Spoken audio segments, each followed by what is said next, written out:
Hello dear students, welcome to physics time. हम कर रहे हैं Punjab state board of technical education की अप्लाइड फिजिक्स के फर्स्ट सेमेस्टर का सिलेबस। इसका चल रहा है अभी first chapter units and dimensions. आज उसका लेक्चर है जिसमें हम स्टडी करेंगे एरर्स इन मेजरमेंट्स। तो सबसे पहले थोड़ा सा रिव्यू करते हैं। मेजरमेंट क्या होती है? कोई भी फिजिकल क्वांटिटी जिसको आप मिन, तोल, गिन सकते हो, वो फिजिकल क्वांटिटी होती है। ठीक है, जैसे कि mass, length, time, area, volume measure करो या कैलकुलेट करो, है ना। मेजरमेंट, जब भी आप किसी चीज की मेजरमेंट करोगे तो उसमें गलती होगी ही होगी, कुछ ना कुछ गलती, कुछ ना कुछ मेजरमेंट में मिस्टेक होगी, जिसको हम बोलते हैं एरर क्या है? किसी भी मेजरमेंट में जो मिस्टेक है। मतलब क्या है? इसकी डेफिनेशन लिखाऊंगी, पर उससे पहले समझो। मान लो आपने किसी चीज का मास तोला, मान लो इसका मास तोला मैंने डस्टर का, इसका एक्चुअल मास इस डस्टर का है मान लो 50 ग्राम। कितना है? 50 ग्राम। मैंने पहले स्टूडेंट को दिया, स्टूडेंट 1, फर्स्ट स्टूडेंट को दिया, इसका भार तोल के लाओ। उसने कहा जी इसका भार है 49 ग्राम। सेकेंड स्टूडेंट को दिया मैंने, इसका भार तोल के लाओ। उसे अलग से तोला, अलग इंस्ट्रूमेंट से तोला। उसने कहा जी इसका मास है 51 ग्राम। ठीक है, हो सकता है थर्ड स्टूडेंट हो, वो उसका भार तोल के लाए 50 ग्राम। मेरे सारे सेम तोड़ के लाए, में भी कोई ज्यादा कोई कम, कुछ भी है ना, तोड़ के लाए। तो ये जो स्टूडेंट्स ने मेजर किए हैं, इनको हम बोलते हैं मेजर्ड वैल्यू। किसी भी क्वांटिटी की मेजर्ड वैल्यू क्या है? और ये एक्चुअल वैल्यू किसको बोलते हैं? ट्रू वैल्यू या actual value.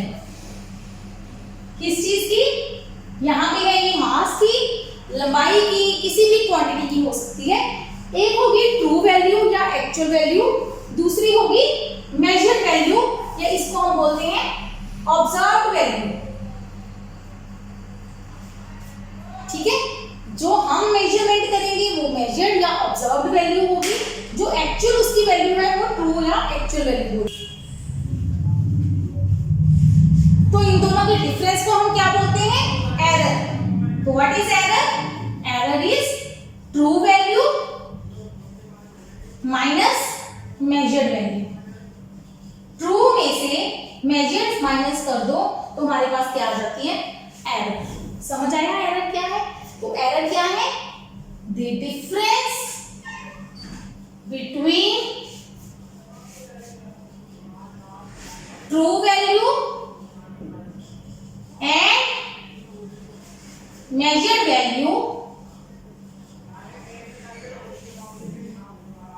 and measured value of a quantity is called error। समझ आ गई? ट्रू और मेजर्ड वैल्यू का डिफरेंस, उस डिफरेंस को हम क्या कहते हैं? एरर। कि हमारी ट्रू वैल्यू कुछ और थी, जब बच्चे ने मेजर किया, एक्सपेरिमेंट किया, तो वैल्यू कुछ अलग आई, तो उन दोनों के डिफरेंस को हम क्या बोलेंगे? एरर। समझ आ गई? पहले what is error in measurement?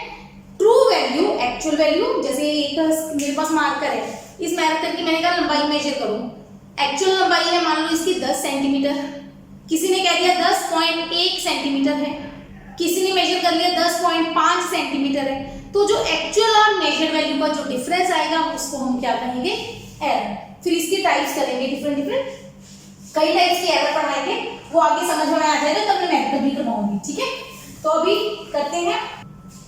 Next topic is types of error. Error कितने टाइप की होती है? एरर को हम 3 कैटेगरीज में डिवाइड करते हैं। फर्स्ट है सिस्टेमैटिक एरर, दूसरी है ग्रॉस एरर,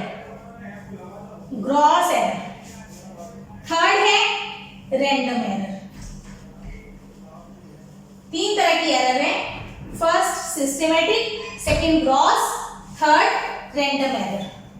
ठीक है, अब सिस्टमैटिक एरर कौन सी एरर है? The cause is known, so it can be eliminated. Systematic errors वो एरर हैं जिनका कारण कॉज हमें पता है, नोन है, सो इनको हम रिमूव कर सकते हैं, एलिमिनेट कर सकते हैं। It can be removed. इस तरह की गलती को हम रिमूव या कम कर सकते हैं। ठीक है, रिमूव भी कर सकते हैं। कैसे रिमूव करेंगे? पहले इसकी टाइप्स पढ़ लेते हैं। ये सिस्टमैटिक एरर को आगे हम 3 पार्ट्स में डिवाइड करते हैं। फर्स्ट एरर है इसमें आती इंस्ट्रूमेंटल एरर।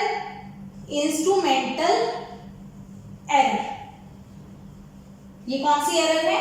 इंस्ट्रूमेंट की एरर, मतलब इंस्ट्रूमेंट में मिस्टेक है। इंस्ट्रूमेंट में मिस्टेक किस तरह की हो सकती है? जैसे कि आप ये लगा लो, ये मैं बना रही हूं वोल्ट मीटर या एमीटर। ये वोल्ट मीटर के स्केल आपने शायद लैब में देखे हो, ऐसे कुछ स्केल बने होते हैं। ठीक है, 0 10 तक, ऐसे 0 से 10। ठीक है, एक इसमें नीडल लगी होती है, सुई लगी होती है। अगर वो जो सुई है वो 0 पे नहीं है, जब इंस्ट्रूमेंट बंद है, जब कोई करंट पास नहीं हो रहा, वोल्टेज नहीं है, वोल्ट मीटर या एमीटर लगा लो, आप एग्जांपल समझा रही हूं, या आप अपना सिंपल स्केल ले लो, स्केल की 0 टूटी हुई है, तो आप 0 से रीडिंग नहीं लोगे। ठीक है, ये हमारा वोल्ट मीटर है। अब देखो क्या हो रहा है, जब हमारा वोल्ट मीटर बंद है, कोई वोल्टेज नहीं आ रही, तो ये जो नीडल है वो 0 पे आनी चाहिए। नीडल किस पे आनी चाहिए? 0 पे। 0 वोल्टेज है, लेकिन वो 0 से या तो पीछे है या 0 से आगे है। इसका मतलब जब आप इंस्ट्रूमेंट ऑन करोगे, मान लो 5 तक आ गया, सेंटर में आ गया, ठीक है, सेंटर में लाइन आ गई, इसका मतलब क्या वो 5 वोल्ट हुआ?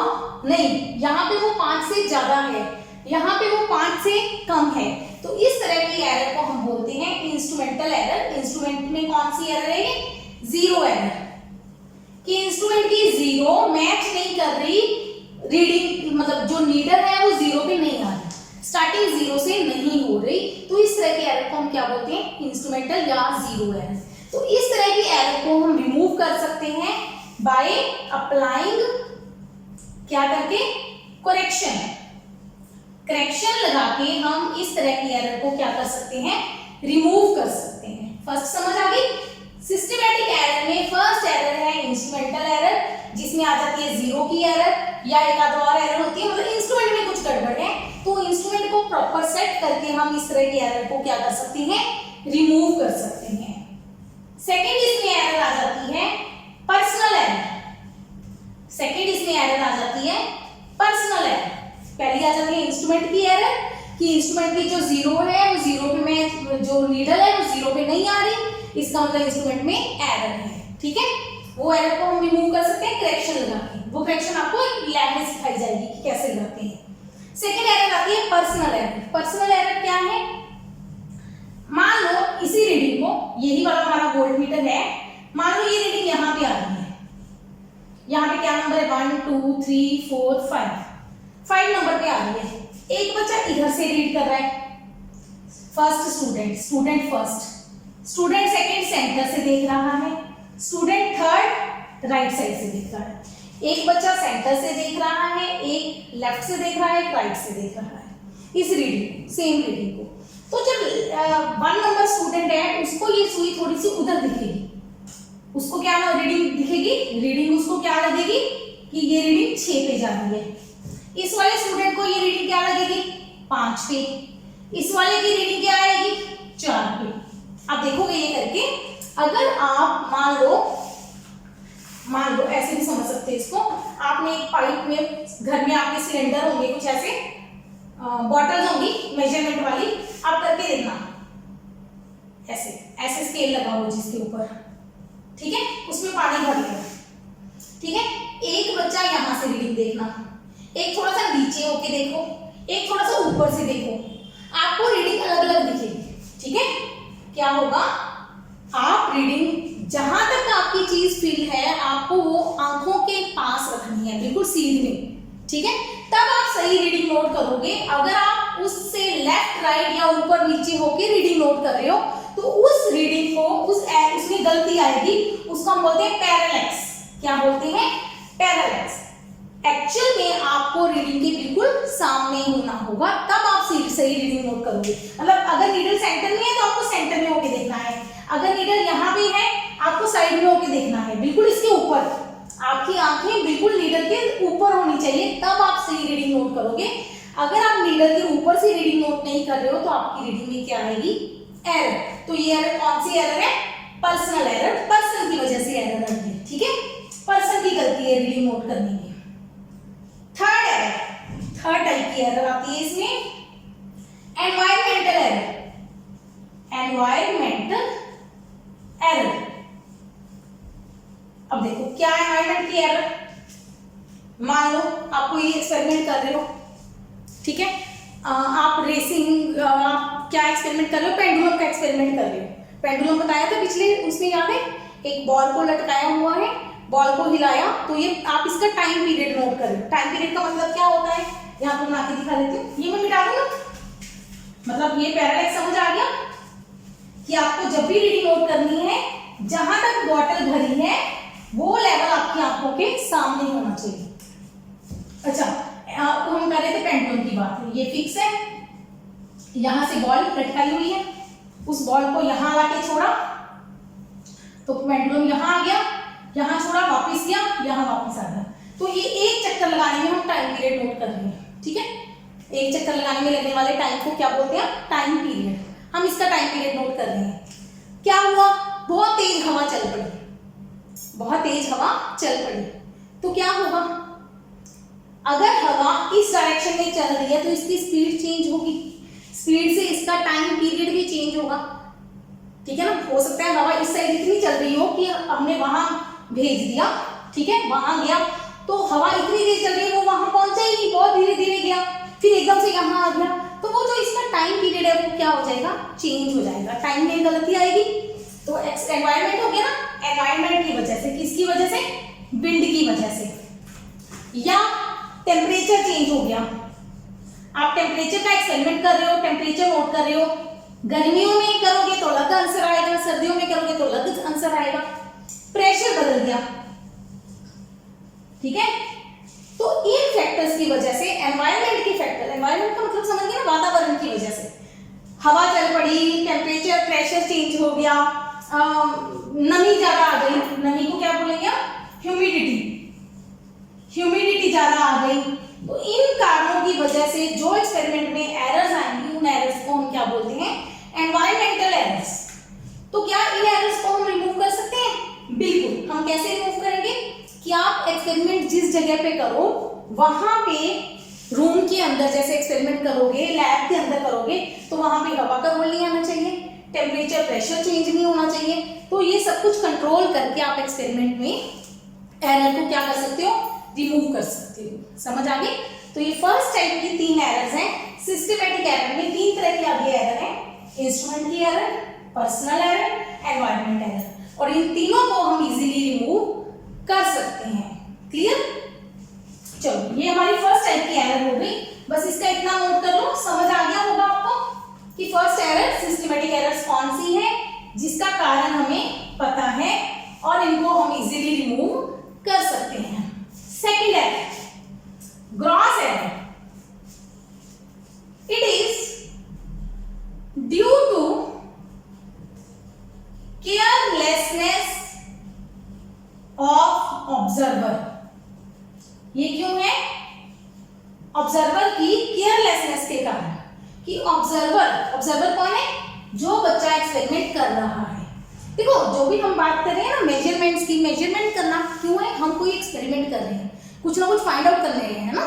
हम भार तोड़ रहे हैं तो वो भी माने कि एक्सपेरिमेंट है, सिंपल, किसी चीज का भार तोड़ना है, इसका भार तोलो, तो वो एक एक्सपेरिमेंट है, छोटा सा एक्सपेरिमेंट है, भार तोड़ना है। सिंपल रखना क्या है, इस चीज को वेइंग मशीन पे रखो और रीडिंग आ जाएगी आपकी, ठीक है। तो ग्रॉस एरर क्या है? जो बच्चा एक्सपेरिमेंट कर रहा है उसकी केयरलेसनेस है। देखो जो इसमें भी पर्सनल एरर थी वो पर्सन की वजह से थी जो एक्सपेरिमेंट कर रहा था, लेकिन उसमें क्या है आपने सिर्फ रीडिंग सीधी नोट करनी है। अब इसमें केयरलेसनेस क्या है? इसमें ना इंस्ट्रूमेंट गलत है ना एनवायरनमेंट चेंज है, बच्चा गलत कर रहा है। गलत क्या कर रहा है? इंस्ट्रूमेंट, मान लो instrument gives reading 12.17 centimetre, student notes down, क्या नोट करता है? 12.71 सेंटीमीटर। देखो वही रीडिंग है, इंस्ट्रूमेंट ने कितनी दी? 12.17, उसने कितनी नोट की? 12.71। एक साथ को 7 लिख दिया कॉपी में। अब ये कौन सी गलती है? क्या ये पर्सनल गलती है? नहीं, पर्सनल गलती में क्या होगा? सिर्फ आपकी रीडिंग लेने का तरीका गलत है। इसमें रीडिंग लेने का तरीका गलत नहीं है, केयरलेसनेस है। ठीक है, ध्यान ना देना, प्रॉपर ध्यान ना देना।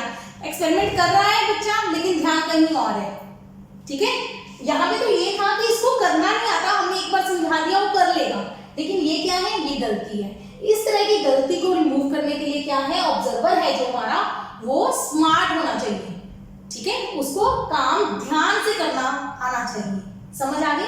तो ये होती है हमारी क्रॉस एरर। ठीक है, इसके कोई आगे टाइप्स नहीं है, बस ये ऑब्जर्वर की गलती है। पर्सनल एरर का ही एक पार्ट है एक तरह से, लेकिन पर्सनल एरर में बच्चे को हमने एक्सपेरिमेंट का मेथड नहीं आता था वो सिखाया है। इसमें मेथड सब आता है लेकिन उसकी गलती है, उसको नोट डाउन करने में गलती कर दी। ठीक है, या जीरो एरर देखी नहीं भी, जीरो एरर भी है हमने बताया हुआ है लेकिन वो चेक नहीं कर रहा, उसका ध्यान नहीं है।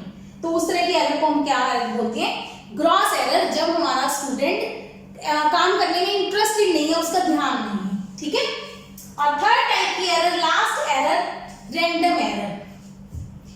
वो कौन सी एरर है? द कॉज इज अननोन, जिसका कारण ही नहीं पता। जिसका कारण नहीं पता उस एरर को हम क्या बोलते हैं? Random error. ये अपने आप आई जा रही है, कहाँ से आ रही है, क्यों आ रही है, कुछ नहीं पता, पर ये आएगी आएगी। इसको हम रिमूव नहीं कर सकते क्योंकि कारण ही नहीं पता। जब कारण नहीं पता, देखो इसमें भी आपका कारण नहीं पता इसमें, लेकिन आप इसको रिमूव कर सकते हो कि बच्चों को ध्यान से बोल के कि हर रीडिंग को ध्यान से देखो। ठीक है, ये सारे तो हम इजीली रिमूव कर सकते हैं, लेकिन रैंडम एरर को आप रिमूव ही नहीं कर सकते कभी। ठीक है, कभी आप इसको रिमूव नहीं कर सकते क्योंकि इसका कारण नहीं पता। जैसे कि सिंपल से एग्जांपल समझाती हूँ, बिल्कुल सिंपल सा मतलब लॉजिक है। एक रैंडम एरर की एग्जांपल थी कि हमने एक बार पॉइंट उछाला, हेड आ गया, दूसरी बार सेम स्पीड से सेम उससे उड़ाया और टेल आ गया। कहाँ फर्क रहा? कोई कारण है इसका? नहीं कारण है। तो इस टाइप की एरर को हम क्या बोलेंगे? रैंडम एरर, जिसका कारण हमें नहीं पता। ठीक है, तो क्या हम इसको रिमूव नहीं कर सकते? तो फायदा क्या है? इसको हम इट कैन बी मिनिमाइज्ड, इसको हम रिमूव नहीं कर सकते पर कम कर सकते हैं। कैसे? By increasing number of trials. इसको कैसे मिनिमाइज कर सकते हैं? By increasing number of trials. कि एक्सपेरिमेंट को जो करना है वो बार बार करो। एक्सपेरिमेंट को एक बार में रीडिंग नहीं लेनी, कम से कम 10 बार 15 बार एक्सपेरिमेंट रिपीट करो, तो उससे ये रैंडम एरर कम हो जाएगी।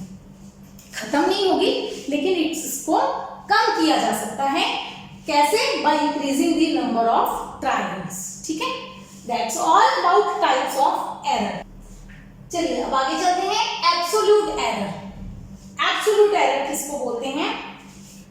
वही जो सिंपल एरर की डेफिनेशन पढ़ी है हमने, डिफरेंस बिटवीन, ये शॉर्टकट ले लिया था मैंने, between true value and measured value.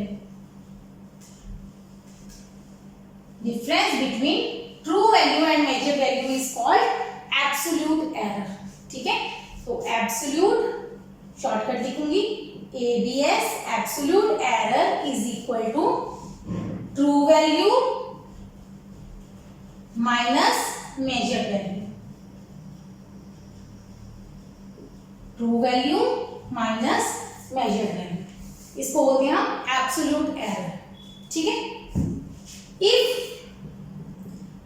True value is not given, अगर आपको ट्रू वैल्यू ना दी जाए, अगर ट्रू वैल्यू नहीं पता किसी चीज की, देन क्या करेंगे, then mean value is true value.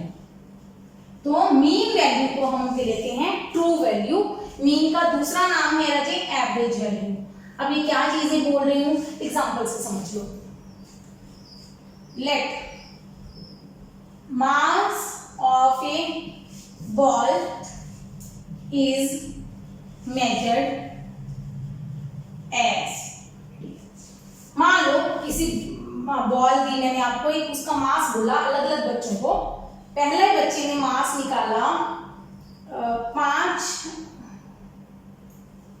25.2 ग्राम, दूसरे बच्चे ने मास निकाला 25.5 ग्राम, तीसरे बच्चे ने मास निकाला 25.4 ग्राम, चौथे बच्चे ने मास निकाला 25.3 ग्राम। 4 वैल्यूज आ गई, 25.2, 3, 4, 5। ठीक है, 4 बच्चों ने 4 अलग अलग मास निकाले। ओके, और 5वें बच्चे को और लिखा लेते हैं। 5वें बच्चे ने मास निकाला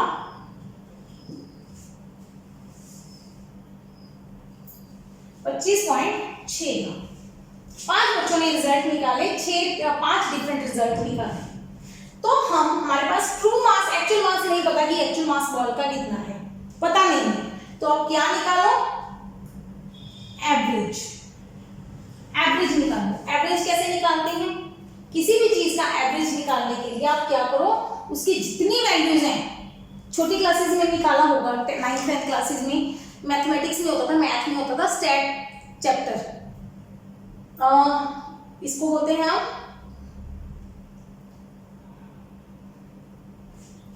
स्टैट चैप्टर में आपने एवरेज निकाली होगी। कैसे, चीजों को जोड़ दो, सारी चीजों को जोड़ दो, किया है प्लस 25.6, कितनी है चीजें, 1 2 3 4 5 से डिवाइड कर दो, किया है। इसको बोलते हैं हम एवरेज वैल्यू या मीन वैल्यू। ठीक है, ऐड करो राजे, करो अपने आप।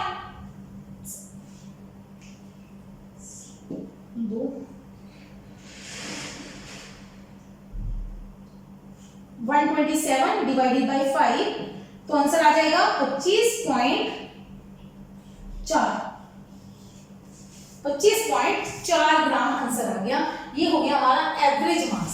इसी एवरेज को हम लेंगे ट्रू वैल्यू, इसी को हम क्या लेंगे, ट्रू वैल्यू। अगर तो ट्रू गिवन है फिर तो ठीक है, अगर नहीं गिवन है तो एवरेज वैल्यू को हम क्या मानेंगे, ट्रू वैल्यू। ठीक है, तो एब्सोल्यूट एरर क्या होगी, एब्सोल्यूट एरर को हम शो करते हैं इस ट्रायंगल लगा के, डेल्टा, इसको बोलते हैं डेल्टा, डेल्टा M1। पहली चीज में कितनी एरर है, और एवरेज वैल्यू या ट्रू वैल्यू को हम लिखते हैं ऊपर बार लगा के, क्या लिखते हैं, ऊपर बार लगा के। तो डेल्टा M1 क्या होगा, M बार माइनस M1, तो true minus measured, true minus measured, true ये हो गई, मेजर्ड ये हो गई, तो ये आ गई एरर। एरर कैसे निकालते हैं, ट्रू में से मेजर्ड माइनस कर दो, तो 25.4 माइनस 25.2, तो कितनी आ गई, 0.2 ग्राम। ये हो गई हमारी absolute error. Second absolute error निकाल लोगे अपने आप, M बार माइनस M2, M बार कितना हो गया, 25.4 माइनस 25.5 माइनस 0.1 ग्राम। ऐसे करके आप सबकी एब्सोल्यूट एरर निकाल सकते हो। निकाल दें हम, साइड में लिख दो, ये नोट कर लो, डेल्टा M3 कितना आएगा राजे, अपने आप निकालना, 0.0 ग्राम, डेल्टा M4 0.1 ग्राम, डेल्टा M5 माइनस 0.1 ग्राम। ठीक है, चेक कर लेना।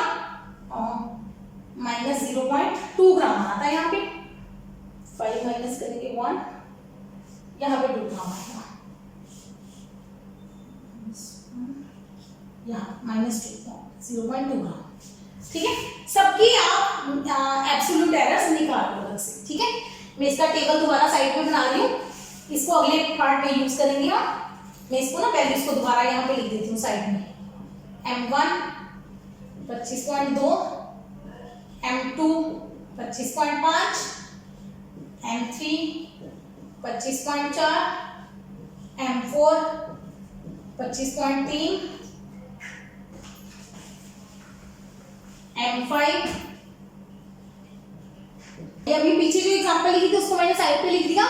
पांचों मासेस, एवरेज और ये 5 क्या है, एब्सोल्यूट एरर्स। अब नेक्स्ट टॉपिक इसमें पूछते हैं what is mean absolute error. What is mean absolute error? It is क्या है, average of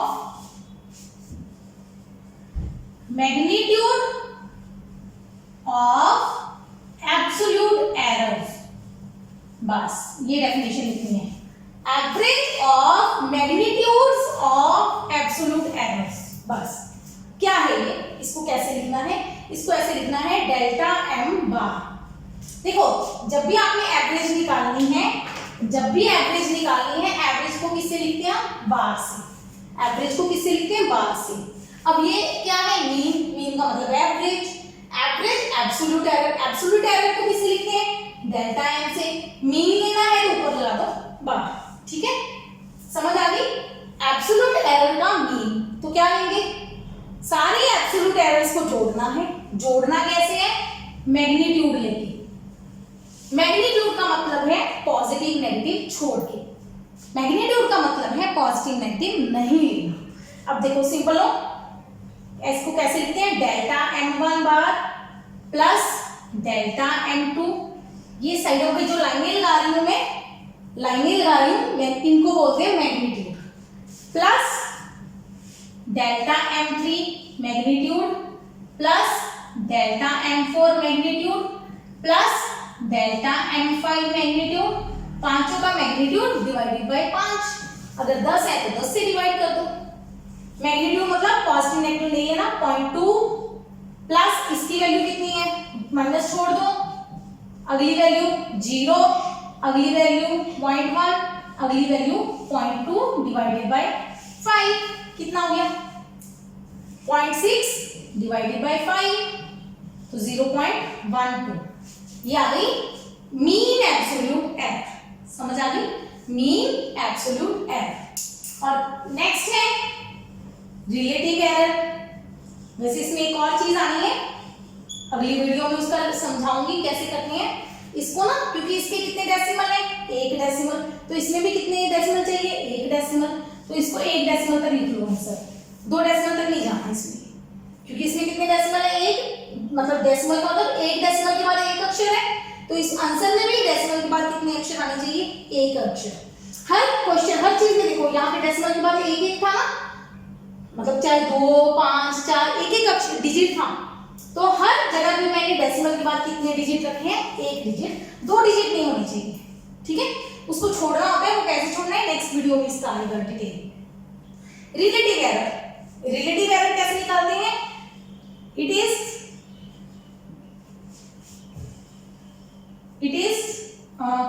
ratio of mean absolute error and mean value.